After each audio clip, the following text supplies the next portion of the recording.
Hi everyone, welcome back to my YouTube channel. I hope आप सब बहुत अच्छे होंगे।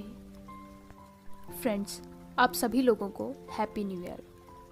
ये नया साल आपके लिए बहुत ही अच्छा हो and thank you so much मेरे साथ रहने के लिए और मुझे एक्सेप्ट करने के लिए। Love you all. तो शुरू करते हैं आज का पार्ट। लास्ट पार्ट में हमने देखा था कि विंग ने वांगजी से अपना प्यार कन्फेस कर दिया था। विंग ने वांगजी का हाथ पकड़ रखा था और उसे अपनी चेस्ट पे रखा हुआ था। तभी वांगजी ने अपना हाथ पीछे खींचने की कोशिश की। ये देखकर विंग वनरेबल फील करने लगा। वो कहता है, ओह आई एम सॉरी लांजान। वो उसने वांगजी का हाथ छोड़ दिया था और वो अपने चेहरे पर अपनी पहली वाली स्माइल लाने की कोशिश कर रहा था, जिसमें वो बुरी तरीके से फेल हुआ। उसका चेहरा मिजरेबल लग रहा था और उसके हार्ट में भी बहुत ज़्यादा पेन हो रहा था। विंग का सर झुका हुआ था। तभी विंग ने एक वॉर्मनेस महसूस की और उसने रियलाइज़ किया कि उसके लांजान ने उसे हक कर लिया है। विंग की आंखों से आंसू बहने लगे। उसे नहीं समझ आ रहा कि इस समय वो कैसे रिएक्ट करे। वो इस बात से खुश हो कि जिस पर्सन से वो प्यार करता है उसने उसे हक कर रखा है, या फिर इस बात से दुखी हो कि अब वो यहाँ से जाने वाला है। विंग सोच रहा था कि क्या ये मुझे कंसोल करने के लिए हक कर रहा है। तभी उसने कहा, मैं यहाँ से जा रहा हूँ वांगजी। इस पर वांगजी ने अपनी हक्स की वॉइस में कहा, तुम यहाँ से नहीं जा सकते। विंग प्लीज़ मुझे छोड़कर मत जाओ। विंग को अपने कानों पर यकीन नहीं हुआ। उसे समझ नहीं आ रहा था कि क्या जो कुछ उसने सुना वो सच है या फिर नहीं। विंग से कोई भी जवाब न मिलने पर वांगजी ने अपने हक को तोड़ा और उसने विंग के चेहरे पर देखा। विंग उसे देखकर ब्लिंक कर रहा था। तभी वांगजी ने उसकी तरफ देखकर स्माइल किया और उसे फिर से जेंटली हक किया। ये देखकर विंग सोचता है, क्या ये स्माइल भी कर सकता है।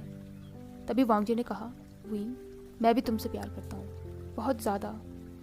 इस पर विंग सोचता है, क्या ये भी मुझसे प्यार करता है। विंग अब ज़्यादा कुछ कह नहीं पाया। उसने वांगजी को टाइटली हक कर लिया क्योंकि उसका वांगजी भी उससे प्यार करता है। वो दोनों ही इस बात से अनजान थे कि कोई दूर से उन्हें देखकर खुश हो रहा है। शिचेन, जियांग फेंगमियान और जंगशा उन्हें दूर से खड़े होकर देख रहे थे। जियांग फेंगमियान और शिचेन ने एक दूसरे की तरफ देखकर नोट किया। वो लोग स्माइल कर रहे थे। जंगशा, जो कि अंदर से बहुत ज़्यादा खुश हुआ, लेकिन फिर भी उसने एबनॉर्मल स्पीड में अपनी आई रोल की। उन लोगों ने वेट किया। वो नहीं चाहते थे कि उन दोनों का कन्फेशन बाकी लोग भी विटनेस कर लें। फॉर्चुनेटली वो कपल माउंटेन एरिया में मिला था, जहाँ पर ज़्यादा लोग नहीं जाते हैं। विंग सोचने लगा कि अब हमें किस करना चाहिए। इस किस वाले थॉट से ही वो गिगल करने लग गया था। वांगजी ने उसके कंधे से अपने सर को हटाया और वो विंग को गिगल करते हुए देख रहा था। उसके लिए ये बहुत ही प्रीशियस मोमेंट था।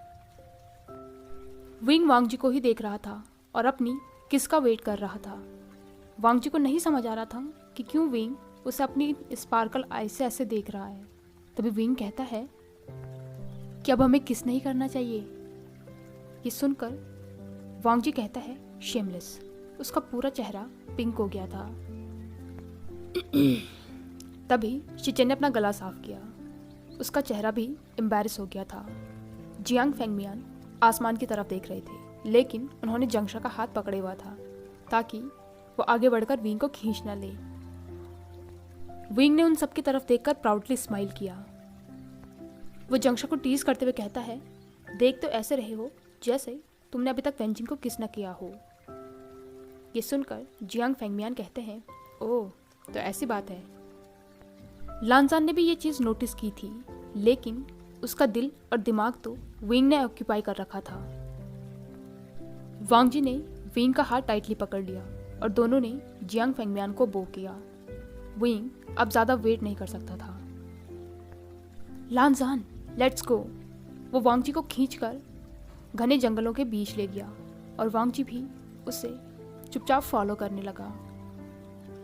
किसी अनजान जगह पर वो पर्सन कहता है, क्या तुम श्योर हो कि ये वही बच्चा है। इस पर उसका गार्ड कहता है, यस मास्टर, ये वही है। वो उस इल्यूजन को देख सकता है जिसे बाकी लोग नहीं देख सकते। वो सिर्फ 17 साल का एक लड़का है, एक ऑर्फन।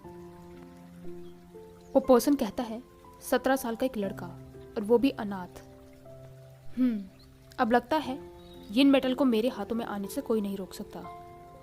जल्दी करो, हमें क्लाउड रेसेस में जाना है और उस लड़के को अपने साथ लेकर आना है। वापस क्लाउड रेसेस में विंग और वांग जी ने अभी भी एक दूसरे के हाथ पकड़ रखे थे।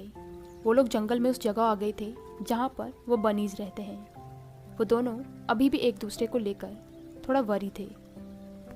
लांजन विंग को अपने अंकल के सामने उसके पार्टनर की तरह इंट्रोड्यूस करना चाहता था, लेकिन उससे पहले उसे लैनी नाम की मुसीबत को सॉल्व करना था। दूसरी तरफ विंग सोच रहा था कि कहीं उसने अपने लांजान को नाइट हंटिंग के दौरान हर्ट तो नहीं कर दिया, और साथ ही वो उसे अपनी कोर के बारे में भी बताना चाहता था।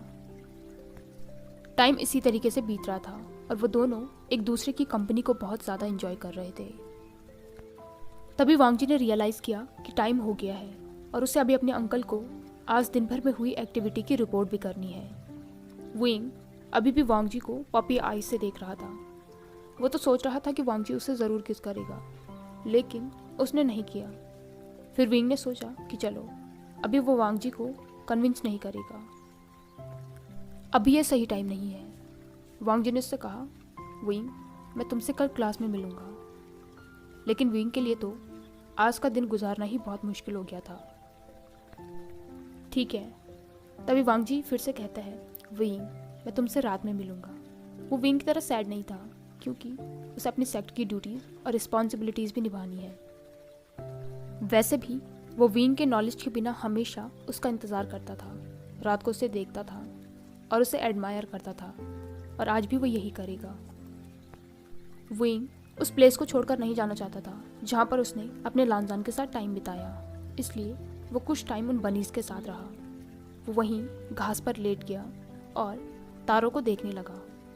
फिर उसने सोचा कि उसे अपनी कोर को एक बार देख लेना चाहिए। उस नाइट हंट वाले इंसिडेंट के बाद विंग ने अपनी कोर चेक नहीं की थी, इसलिए वो अपनी यूजुअल प्लेस पर गया और अपनी चिंचिंग को प्ले करने लगा।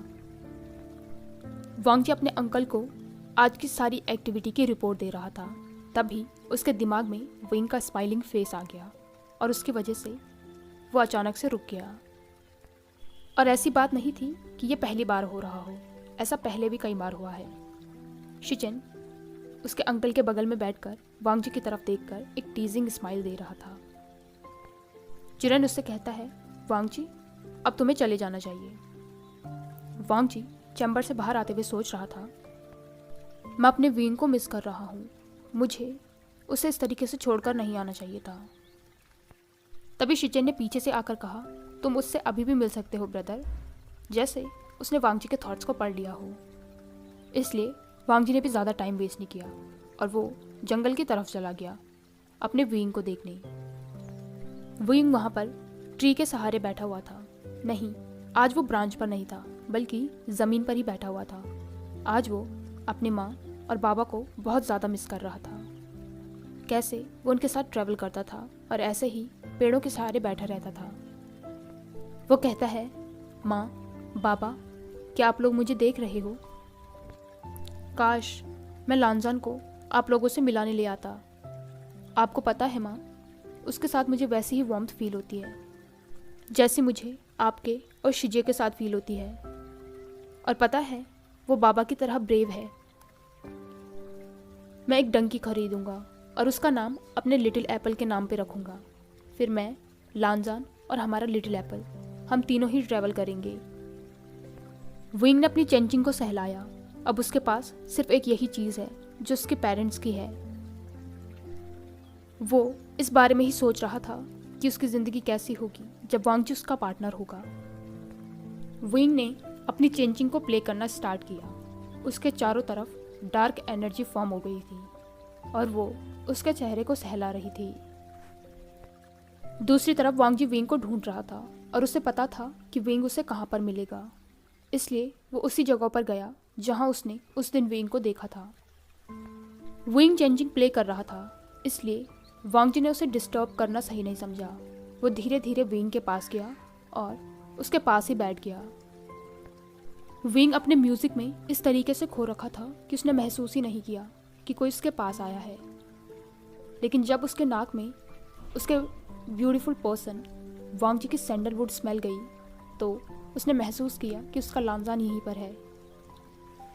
फिर उसने अपनी चेंजिंग को अपने होंठों से हटाया। वांग जी अपनी आंखें बंद करके विंग का म्यूजिक सुन रहा था। उसका चेहरा चांद की तरह चमक रहा था। उसके रोब्स पर बने क्लाउड्स और उसका फॉरहेड रिबन तारों की तरह चमक रहा था, जो उसकी मूडली अपीयरेंस को पूरी तरीके से जस्टिस कर रहा था। विंग सोचने लगा कि वांग जी को इस प्लेस के बारे में कैसे पता। म्यूजिक बंद होने से वांग जी ने अपनी आंखें खोली और उसने विंग की तरफ देखा। विंग को देखकर उसे पता चल गया कि वो उससे बहुत सारी चीज़ें कहना चाहता है, लेकिन उससे पहले वांग जी विंग को अपना बना लेना चाहता है पूरी तरीके से। विंग कुछ कहना चाहता था, लेकिन वांग जी ने उसके होठों पर अपनी उंगली रख दी। उसने इस मोमेंट को एक कन्फ्यूजन वन से एक रोमांटिक वन बना दिया था। उसका दिल उससे कह रहा था कि हाँ, उसे विंग को किस करना चाहिए। विंग को भी सेम मैजिकल फीलिंग्स फील होती थी जब भी वो वांग जी की आंखों में देखता है। उसे ऐसा लग रहा है जैसे ये सारा यूनिवर्स उसका हो, क्योंकि उसका लांजान सिर्फ उसे बिलोंग करता है। लांजान ने विंग को अपनी लैप में खींचा और उसका चेहरा अपनी तरफ किया। फिर उसने उसके चेहरे को पकड़कर अपने लिप्स को उसके लिप्स पे टिकाया। वो विंग को सॉफ्टली किस कर रहा था, सॉफ्टली उसके लिप्स पर निबल कर रहा था। वो विंग के साथ किसी भी तरीके की फोर्स का यूज़ नहीं कर रहा था और ये बात विंग भी समझ गया था। वो किस बहुत ही सॉफ्ट और जेंटल थी। दूसरी तरफ विंग सारे रिस्ट्रिक्शन को तोड़कर उसने जो कुछ भी उन बुक्स से सीखा था वो इम्प्लीमेंट करने लग गया था। वो वांग जी को बहुत ही ज़्यादा फोर्स से किस करने की कोशिश कर रहा था। वांग जी ने ये रियलाइज़ किया तो उसके लिप्स पर एक स्माइल आ गई और उसने विंग के लिप्स को टाइटली कैप्चर कर लिया। उन दोनों ने बहुत ही लंबे समय तक किस किया। दोनों ही बहुत ज़्यादा खुश थे। उन दोनों के फॉरहेड अभी भी एक दूसरे से कनेक्ट थे। वांग जी ने विंग का चेहरा अपने हाथों में लिया। वो कहता है, विंग, तुम सिर्फ मेरे हो। इस पर विंग उसकी तरफ स्माइल करके कहता है, मैं सिर्फ तुम्हारा हूँ। अब वो दोनों ही वापस रूम्स की तरफ जा रहे थे। तभी वांग जी ने उससे कहा, विंग, कल जब तुम क्लास जाओगे तो लैनी को इग्नोर करना और क्लासेस खत्म होने के बाद जिंगशी में आना। अब लांजान विंग को इस प्लेस पर आने का रिस्क नहीं ले सकता और ना ही वो उसे गार्डन में मिल सकता है, क्योंकि लैनी गार्डन के बारे में जानती है। विंग से चीज़ें डिस्कस करने का बेस्ट प्लेस उसकी जिंगशी है। वहाँ पर कोई भी नहीं आता। विंग ने लांजान से नहीं पूछा कि उसे लैनी को क्यों इग्नोर करना है, लेकिन वो समझ गया था कि कहीं ना कहीं वांग जी इस प्लेस के बारे में जानता है और उसे इसके बारे में लैनी ने ही बताया होगा। लेकिन वांग जी उसकी डार्क एनर्जी को देखकर सरप्राइज क्यों नहीं हुआ। तभी विंग ने देखा कि उसके अंकल और आंट उसके रूम के बाहर हैं। उनके बारे में तो विंग भूल ही गया था। जियांग फेंगमियान ने कहा, सन, लेकिन तभी मैडम यू उस पर चिल्लाने लगी। वो कहती हैं, मैंने तुम्हें यहाँ पर अपने बेटे की प्रोटेक्शन के लिए भेजा है, न कि इसलिए कि तुम यहाँ पर आलतू फालतू घूमते रहो। मैडम यू को देखकर विंग को नहीं समझ आ रहा था कि उन्हें कितनी बातें पता है, लेकिन तभी उसने जंगशा को देखा जो उसे सिग्नल कर रहा था कि अपना मुंह बंद रखे। वो अपनी मदर से थोड़ी दूरी पर खड़ा था और विंग को बचाने की कोशिश कर रहा था। तभी यानली भी विंग के प्रोटेक्शन में आ गई, अपना सबसे अच्छा वेपन लेकर, लोटस का सूप। मदर, चलिए ना, साथ में डिनर करते हैं, फैमिली की तरह। तभी जियांग फेंगमियान मैडम यू को लेकर डिनर टेबल पर गए। सभी लोगों ने शांति से खाना खाया और उसके बाद जियांग कपल्स ने अपने बच्चों को गुड बाय किया और वो वहाँ से चले गए। जंगशा कहता है, मदर बहुत ज़्यादा गुस्सा थी कि तुम जल्दी यहाँ पर नहीं आए, लेकिन अच्छी बात यह है कि अब तुम युनमंग वापस नहीं जा रहे हो। अगर तुम वहाँ जाते ना, तब जाकर मदर का गुस्सा देखते। तभी यानली स्माइल करके कहती है, चलो बताओ, तुम्हारा यंग मास्टर लैन के साथ दिन कैसा रहा? ये सुनकर विंग ब्लश करने लगा। उसने अनइंटेंशनली अपने लोअर लिप्स को बाइट किया, जिसकी वजह से उसके सिबलिंग्स की नज़र उसके स्वोलन लिप्स पर गई। तभी यानली उछलकर कहती है, ओह, तो मेरे क्वेश्चन का आंसर ये है। वो बहुत ज़्यादा खुश थी। जंगशा कहता है, तुम कितने बड़े स्टूपिड हो, पकड़े मत जाना। इस पर विंग कहता है कि अभी भी क्लाउड रेसेस में कोई है जिसे ये नहीं पता कि मैं लानजान को पसंद करता हूँ। सबको पता है, लेकिन फिर भी खुले ग्राउंड में इस तरीके से स्मूच करते हुए मत फिरना और उनकी आंखें खराब मत कर देना, जैसा तुम आज कर रहे थे। इस पर विंग कहता है, इसे प्यार जताना कहते हैं जंगशा। जंगशा कहता है, हाँ तो अपना ये प्यार मास्टर चिरेन के सामने दिखाना और वह तुम्हें क्लाउड रेसेस से बाहर फेंक देंगे। इस पर यानली कहती है, जंगशा, इस तरीके की नेगेटिव बातें मत करो। विंग कहता है, मेरे एंग्री लोटस को चिंता करने की कोई ज़रूरत नहीं है। मैं तब तक कुछ भी नहीं करूँगा जब तक हमें अंकल चिरेन की परमिशन नहीं मिल जाती। दूसरी तरफ वांग जी शिचेन के पास गया। वो कहता है, ब्रदर। इस पर शिचेन कहता है, वांग जी, तुम्हें मुझसे कुछ कहना है? वांग जी ने कहा, लेकिन फिर वो चुप रहा। तो शिचेन उससे कहता है, वांग जी, जब भी तुम रेडी हो तब मुझसे कहना, मैं तुम्हारी बात हमेशा सुनूंगा। वांग जी सोच रहा था कि क्या उसे अपने ब्रदर को लैनी के बारे में बताना चाहिए या फिर नहीं। ठीक है, वो पहले विंग से इस बारे में डिस्कस करेगा और फिर अपने ब्रदर को बताएगा। शिचेन कहता है कि तुमने इस बारे में सोचा है कि तुम अंकल को मास्टर वे के बारे में कब बताओगे? इस पर वांग जी कहता है, नहीं। शिचेन कहता है, ठीक है, तुम जानते हो ना, मैं हमेशा तुम्हारे साथ हूँ। लानजान ने इस पर नोट किया। तभी शिचेन उसे टीज करते हुए कहता है कि तुम्हें आज नहीं जाना अपनी नाइट ड्यूटी पर अपने लव को देखने? नहीं। वांग जी ने कुछ नहीं कहा, लेकिन वो सोच रहा था कि उसके ब्रदर उसे अच्छी तरीके से जानते हैं। हाय एवरीवन, आई होप कि आपको ये पार्ट पसंद आया हो। अगर आपको ये वीडियो पसंद आई हो तो इसे लाइक, कमेंट, शेयर और चैनल को पक्का से सब्सक्राइब कीजिए। और एक बार फिर से आप सभी लोगों को हैप्पी न्यू ईयर।